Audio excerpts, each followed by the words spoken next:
tell him, Gawamono, Mulwani Aisa, no Lupio Ringin, Miko Kola. Zambia's economic mainstay lies in copper mining, which accounts for 6.5% of the country's gross domestic product, GDP, as per 2014 Bank of Zambia statistics. Historically, the arrival of the white settlers through the British South African Company, led by CSO lords, led to the pioneering of commercial mining, with the first mine being established at Broken Hill, currently Kabwe, in central Zambia in 1911. With the emergence of the mining activities in present-day Zambia came urbanization, which gave rise to rural-urban drift of populations, especially of young men who went to work in the new mines in order to get a better life from the modest rural lives which revolved around subsistence agriculture activities in most parts of the country.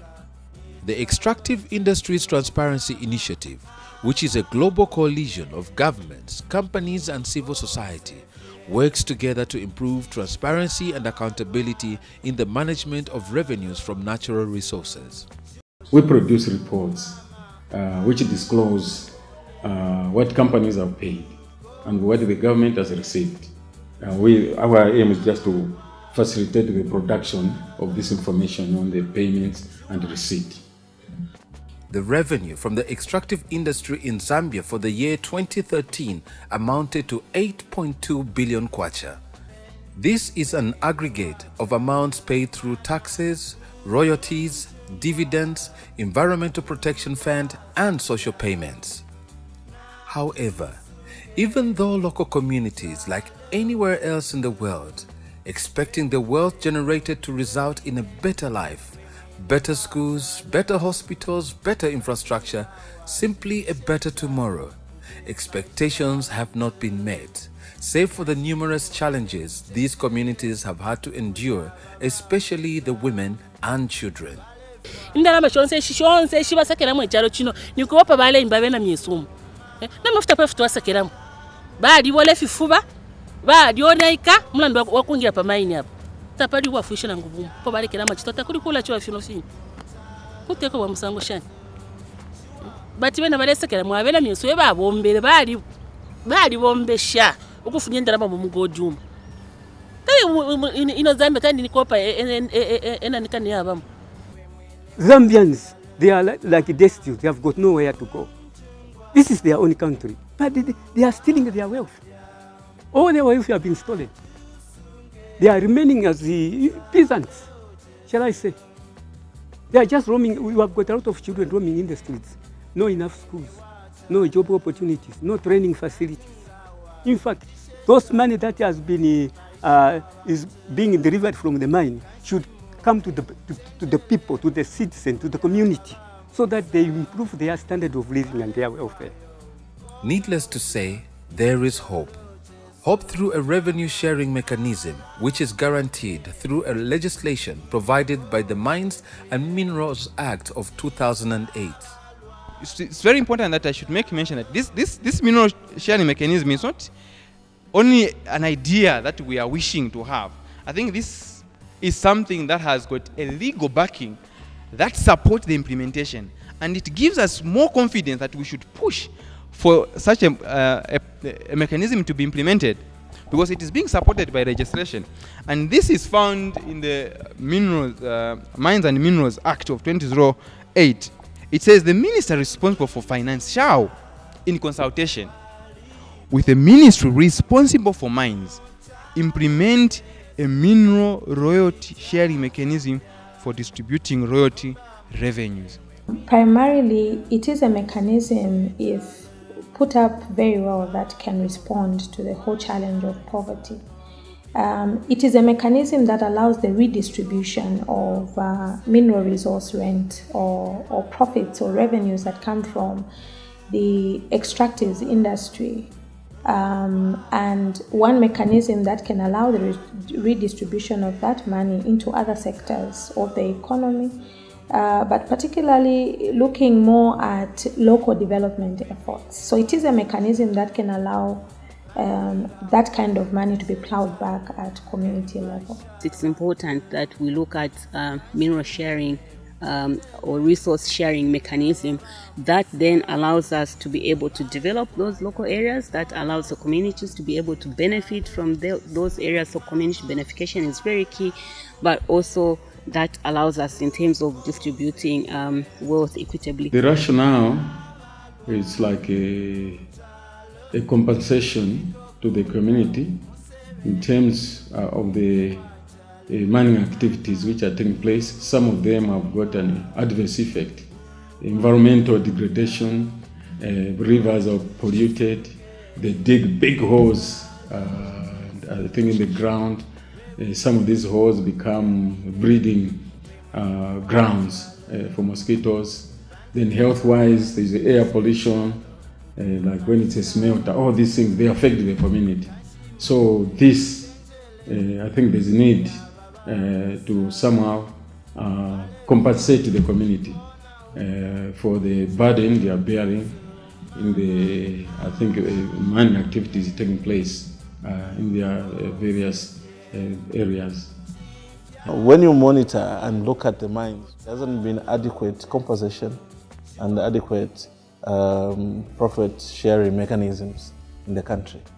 Revenue sharing mechanisms are not new as a means to addressing beneficiations to communities hosting extractive industries. South Sudan produces a lot of oil. They've got a mechanism where the local communities benefit from, the mineral resources and the oil. Look at Zimbabwe. Zimbabwe has got a policy where 10% of every profit is given back to the community, and that is a benefit sharing mechanism. India, Brazil, they have actually done communities forums where the communities will actually decide on how monies can be used. It means that money comes to a local authority, and the local community decide on how they use it. Others, the mines pay directly to the local communities through some mechanism that they set up. Others, it's government actually gets it and gives it to the district. The district gives it to local communities. And these communities involve all stakeholders in deciding how they're going to use the money. One of the major mining towns in Zambia is Mufulira, a unique town in the Copperbelt province with a population of over 130,000 people. Mufulira's history began in 1925 when two prospectors named Moore and Bell were sent by Mr. Raymond Brooks, who was then in charge of all the prospecting for two major companies, to work up the west coast of the Kafue River to the Congo border and then come back down it again along the other bank. When the deposits were discovered, these gave rise to Mufulira, a place of abundance and home of the much adored mighty Mufulira Wanderers Football Club, a pride of the town. A lot of people found this place as home, as their lives now revolved around the mining activities.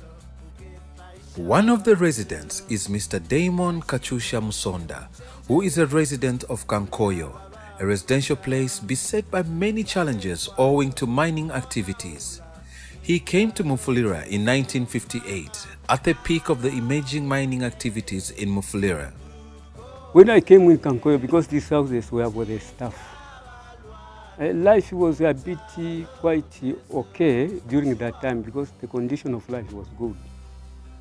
The cost of living was very low compared to nowadays. During those days, because the whites were in charge of townships, so the town was very clean, plenty of water, no blockages of wastes. The town was quite clean. Each house has a dustbin. When they are sweeping, all the wastes are being put into the dustbin. So the life was quite, in fact, quite few but quite a bit of sulfuric acid in the center here. They were not complaining. Mufulira was well planned with a low-density area housing a recreation club, swimming pool, golf course and other sporting facilities that were of world class. The indigenous African workers were confined to more crowded townships and provided with some social amenities that made life worth living in town compared to the villagers. With independence came nationalization, which eventually took the mines to a plunge as world trends and local political influence led to the collapse of the mining industry, prompting a revert to privatization in 1991. The story of Mufulira has never been the same, as the town is beset with many challenges for the citizens arising out of the mining activities. We are experiencing situations where, for example, mining areas have more problems than we would anticipate to have. I want to give you an example of one of the areas where mining is happening, and this is Kankoyo and Mufulira. And you will note that there are real challenges in areas like Kankoyo and Mufulira. One, the issues of contamination of the atmosphere, and so residents in Kankoyo perpetually have, respiratory infectious diseases that never end. We also see issues of land and water contamination, and so they can't grow food, they can't have access to clean water, even just damage to their properties because of all the blasting that goes on. A similar situation is happening in Solwezi, in the mining areas there. One of the chiefdoms has reportedly given a grim picture of, the impacts of mining in those areas. So land degradation is happening. There's a lot of people being displaced from the areas for farming. There's very unfair compensation for those because the compensation policy is not very clear. And bottom line is that people are not able to have a very safe and secure livelihood in the areas where mining is happening. There are several ways that you can look at a mine when it's established. One of them is that, okay, there are prospects of employment. There are also prospects to work with the mines in doing business. There are also prospects, for example, that the area will develop because taxes will actually develop the residences, the townships, and the villages around there. When you monitor and look at the mines, look at Solwezi itself, Solwezi is still undeveloped town, and then you wonder what has been the benefits to the people that have actually allowed these mines to be set up. Environmental concerns have been the biggest concern of Mufulira residents, especially residents of Kankoyo, who share boundaries with Mopani Copper Mines plant. Umushiri wali ona ikakuli center te tuli mepfina ka tomato kalepya kalepya twali chula kuno mwandini umushiri wali ona ika tapalepo wingalima na ntutu kalembula takuli uchushi ngolefa okulima tulende ntamfu utalikia kundora rodi eko mwaya alimo tufya kuno mbere mwana leta kuno muleji elo patali. All of the Kankoyo residents are deprived of the opportunity of having a backyard garden. A backyard garden, it's where you can have some vegetables. It's not there in Kankoyo. So they are badly affected by that, as an example. And also, we have a very large, a very big area marked for Mopani. And when it comes to cultivating their fields, they have to walk a very long distance. And sometimes they'll have to spend days out there because the distance is too far because of the coverage of mine area. Kunata kwa makade mfide. Tapano bwa fuishi watu wafuirisha yako. Pali yo problem. Kwa watu mwapa ngotu kungwa wengi walilipia nempia tabachitanero chini. Kwa kulipira kwa tama 13 kwa acha. So na nomba tapaba fya chitika dipire ndikele saleta ko tubungwe tapaba. Well, the biggest challenge talking in terms of pollution is actually the air pollution. Because of the emissions from the mine, largely sulfur dioxide, we have a lot of soils in the district that is infertile. So you find that people are not able to grow their crops. Even flowers in some cases are not able to actually grow. That is due to the acid rain that forms when there is the sulfur dioxide emissions, and then it combines with some moist in the atmosphere. When it falls to the ground, it actually makes the soil acidic, in such a way that you may not grow anything in that particular soil. Kula mfave soil nani mfifuba complain aba nokutesula kula mfave ngimbi mulumendo alisabuka alisakola ni chimulopa yali nalala filafina ali mfo muchifuba muchifu ekuchitena ni mulopa abenge complain abana abanonu kulafunya blood.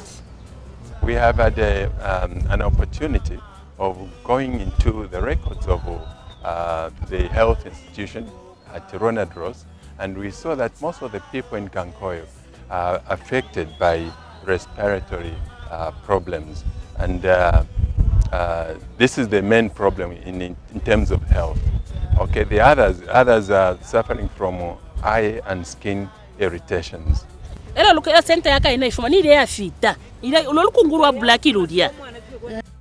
The effects of mining activities on the housing structures is so evident in Kankoyo, and for some structures, it's a matter of time before they succumb to the pressure arising from the daily activities of the nearby mine.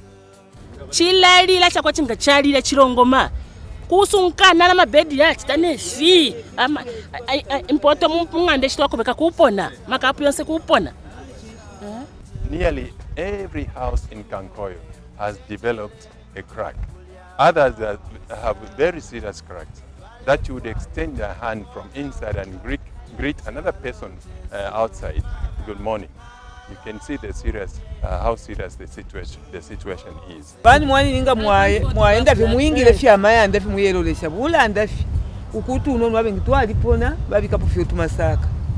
Yesterday I was at Kafironda, there one of my outstations, and I discovered that actually in that area, if you go there, you discover that almost all houses have cracks as a result of testing the explosions which are used in the mines.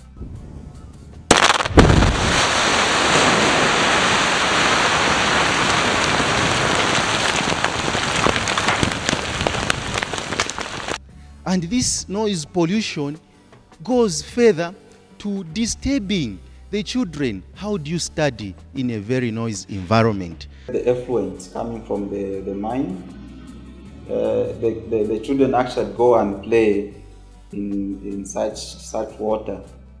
And believe you me, the water that comes from the mine is it's kind of it's contaminated, so it may not be good for children to play in there. So there is a high chance of them being affected in terms of their health and other related diseases. Apart from the health and environmental problems, most residents have been affected both socially and economically, raising some issues that hinge on morals of a society. I see no more recreation centers, recreation facilities in mining areas for children. And this instead, what is at the increase is the number of bars and guest houses. What is this doing to our children, our youths? It is increasing the substance abuse, especially alcohol, because what is at the increase are not recreation facilities, but bars and guest houses. Thus, we are promoting more substance abuse than health of our own children. And the increase at the guest houses, if you count the number of lodges that have gone into the former mining residential areas, you can agree with me that these are the rampant. And why should you go to a guest house if you have your own house? This has an impact also on the rate of prostitution. The status of women is hopeless.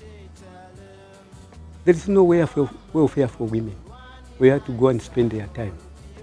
Women, they are found drinking illicit beers. Women, they are found smoking dagga. Women, you find, playing all bad activities.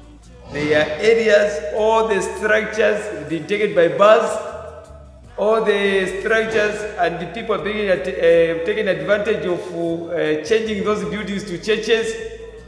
You put a church where not supposed to be a church and a bar where not supposed to be a bar.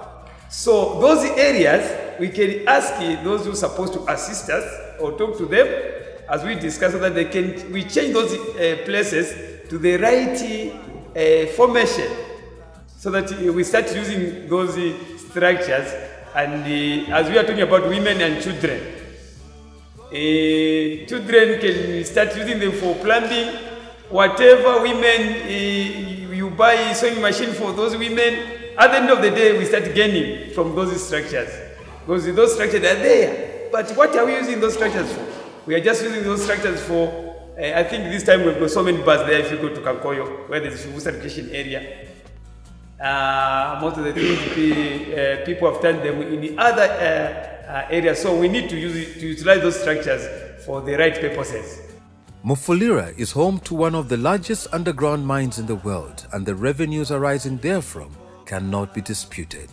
Mufulira is therefore well placed to benefit from the resources of the mining activities, and this calls for the local community, the local authority, the mining companies, and the civil society to do an introspection and realize these benefits. The process has started.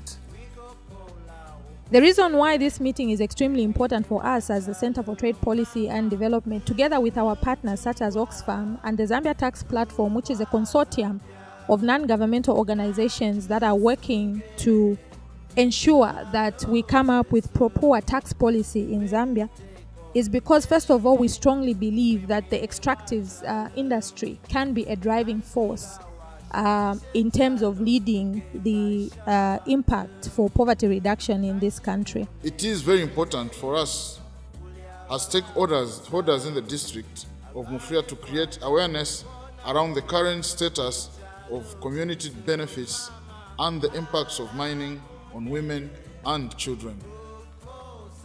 It is gratifying to note that through the district partners, Center for Trade Policy and Development have taken this initiative to bring together various NGOs, government departments, the local authority, and the private sector to such a platform. I've no doubt that as experts in your various fields, you will utilize the few hours that have been set for this event to exchange views and dialogue on community benefits, understanding the mineral royalty sharing mechanism and other issues regarding benefits from the mining sector. This is where our passion lies as an organization, to be able to make sure that when trade is coming in of this magnitude, there is actual benefit that is coming down to communities, including the most vulnerable groups, and this includes the women and the children. The issues we are discussing today are basically not for sure.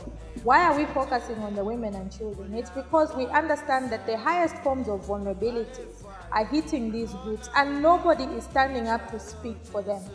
We as an organization feel that this is not a task that we can undertake on our own. We need very strong partnerships on the ground. Various stakeholders in Mufulira, including the local council, the church, the civil society, and the general public, realize the hope they can derive from the mineral revenue sharing mechanism and set out to explore the issue which would eventually be of benefit to Mufulira and its residents. When we are talking about the impacts of mining, we are not actually just looking at Mopani. Now we have even got the small-scale miners. They are mining silica, Zimba compound. So when those dams, when they extract that silica, they don't close up those dams. And now they are going very far into the bush where people are doing the farming. And so when you look at this scenario, the people who mostly go to the farms, the children and women, it's very likely that these children might fall into these same dams because this kind of sector is also not regulated. The creation and the strengthening of linkages for regular dialogue between various government, departments, agencies, ministries and mining companies, civil society, organizations, the media interest groups and general members of the community in our mining area is not very much pronounced. We are a country that is able to mobilize our own resources for development. And this is where this conversation of a mineral revenue sharing mechanism comes in. It's part of the attempt to see how it is that we can mobilize resources from the natural resources that we have and the human resources what we have to finance our development. Because clearly, we no longer can look up to donor money for financing our development. That era, unfortunately, for us as Zambians and others in the developing world, is gone. Our councillors, what you are authorizing to do as this damage, we have all kept quiet, making our city fathers to continue doing that. To them, empowerment, job creation, at the expense of moral decay. And so what I want to make mention is of where there's lack of knowledge, people always suffer. They will always perish, and their lives will always be at stake. It's a situation where there is a cake in the fridge, but if you don't know that it's yours, you'll not touch it as long as you are disciplined. And so it's an issue of do people know the mineral law? Do they know what they have to get out of it? Mufulira copper mine has been keenly monitored by the EITI and has also been close to the local authority. Mopani has played its role as a corporate citizen by remitting resources due to the local authority as well as the central treasury. We're not having problems in them paying our land rates, which are quite important to the running of our council.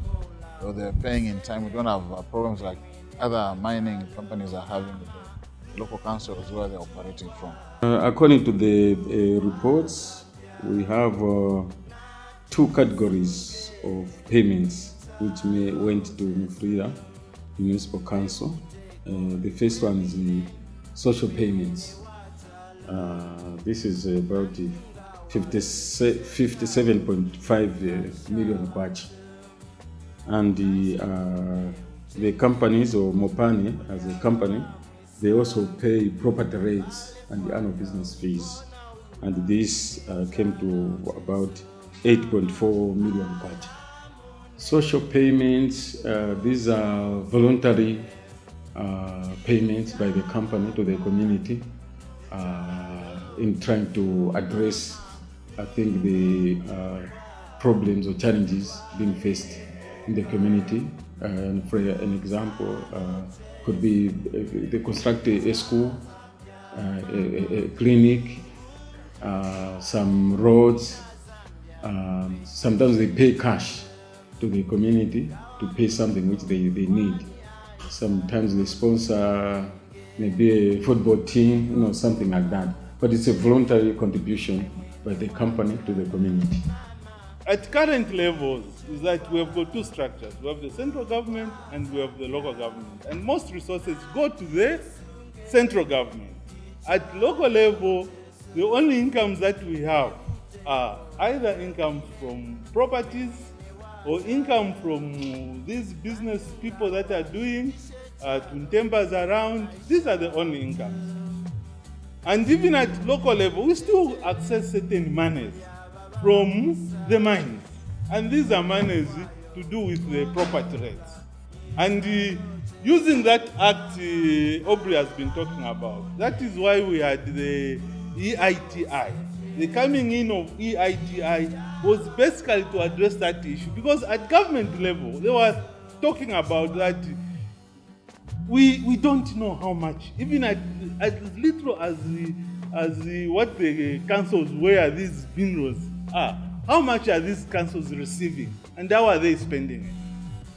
So one area has been to address the issue of transparency.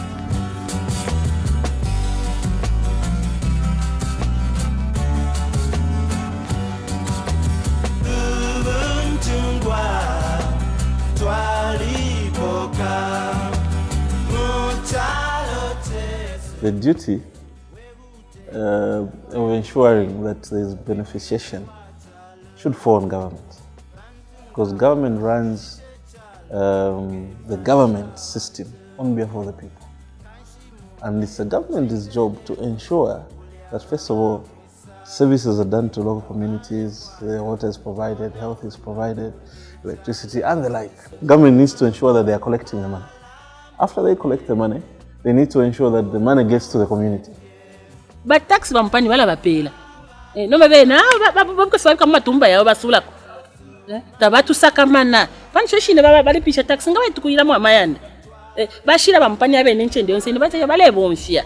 Ifo batu seshako, batu wala kumbilonsa ina nenchende yaba plant. Foto wako kumbi, kicha bako bwino. Kuli konsera ngoni kumpanga banga to kuli konsera foto to waikala. Ichikuri kuri umutende. Kuchokera mu busanso wa musango chiri be chitwa ikalamu. Stage yonse kuti chadirika. Ifine ifimaleta kuti yapo ba mosquito naboni solulu kuno. Ndo umwana wafisha kufua safe. Ama siwa kukwali ama siwa takwa aba ama siwa jadu. Yali kama. Ngama pita ko kumunesa ngfe. Ifine fefyo ko apa peni apo nsapo. Sisumi na fe panshi. Ko fisumi. Ashabana kubala sana. Sana alandela ndata abana balalwala kuno. Inganda imotshwala nangu 5 pamkumu. Mwasenda ku clinic. Mando kwati aba kaya aba chuti mwabeka tabalangala konso. Bala banyanta fe mufusadi weka baichi. Bonse fe apanga mati mufike ko konso kumale fisanga fe busadi fe weka.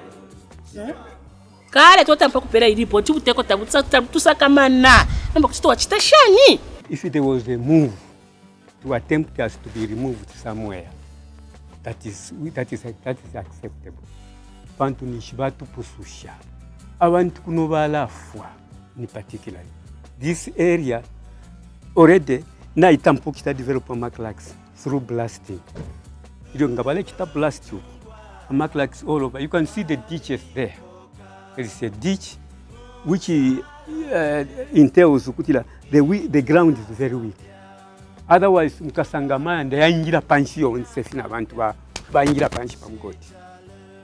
It is about some 10 meters from the main operating shaft where the houses are situated. So we are calling upon the government to come to our cry, to come and assist us, so that they declare this place as a disaster. Because they are waiting for an unknown. Because the longer they wait, the more people will perish. So we request the government to act quickly to come to our rescue. Implementing the revenue sharing mechanisms is key in addressing high levels of desperation in these communities.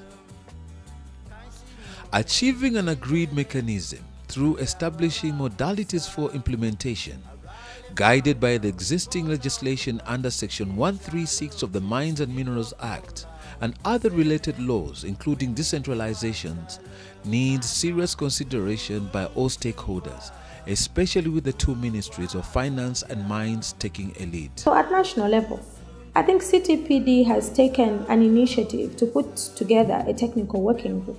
Why is that important? I think whilst we underscore the need to generally give out information, we must also get the technical design of this mechanism right. And this is why we've extended an invitation to government itself through relevant government ministries, the Ministry of Finance, local governments, the Ministry of Chiefs and Traditional Affairs, the Ministry of Mines, the industry players as well through the Chamber of Mines, civil society organizations, to come together through this working group and begin to really design a mechanism that will respond to implementing an effective minority sharing mechanism. This mechanism hasn't yet been worked out, and there's also need to maybe help in terms of shaping this mechanism. How is it going to be, and who are the participants?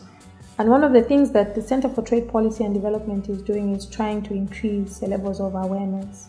So we've been partnering with certain communities in Mufulira, in Sinazongwe, in YEZI, to try and give out relevant information. And I think the Center for Trade Policy and Development believes in the fact that when ordinary people understand what actually is hindering them from developing further, they are likely to want to take some action to correct that particular situation. So we think that it's part of It's part of the civil society responsibility to give out as much information as is possible, given the resources that we have, to make sure that ordinary people can basically interface with this information and begin to hold their leaders accountable for some of these particular actions. Implementing a mechanism like that will ensure that, because right now the mines are saying, look, we do pay taxes to government, and it's government that is not spending money to develop these local areas where they're getting the resources. But the people are saying, look, where is our money going? So a mechanism like that will actually help also government and also help, you know, the companies live in harmony with the local communities. Because there's a lot of animosity right now, because issues of minerals are quite emotional, you know, because we were told, you know, these were given to us by God, and people feel they own them. In Canada, a mine cannot buy a mining area; they rent it, for example, you know, and they pay rent every year, and the returns will go to the local community. Australia is the same; it's all over the world. I don't know why we can even have a problem, but to see if that money then is retained and used as local community, the local community will look at its needs. They look at the roads, look at the schools, they look at the health systems, and they will decide what is priority for them. It requires political will. It requires really multi-stakeholders coming together to offer solutions in that regard. But it also requires the Zambian government to take a more deliberate step in implementing this mechanism, and also making sure that this mechanism can truly address the interests of local people. There is hope. Only time will tell, and only time can heal. The extractive industries in Mufulira has been the basis of many other economic activities, including in trade, commerce, social and other support industries, including unsafe processes like silica mining.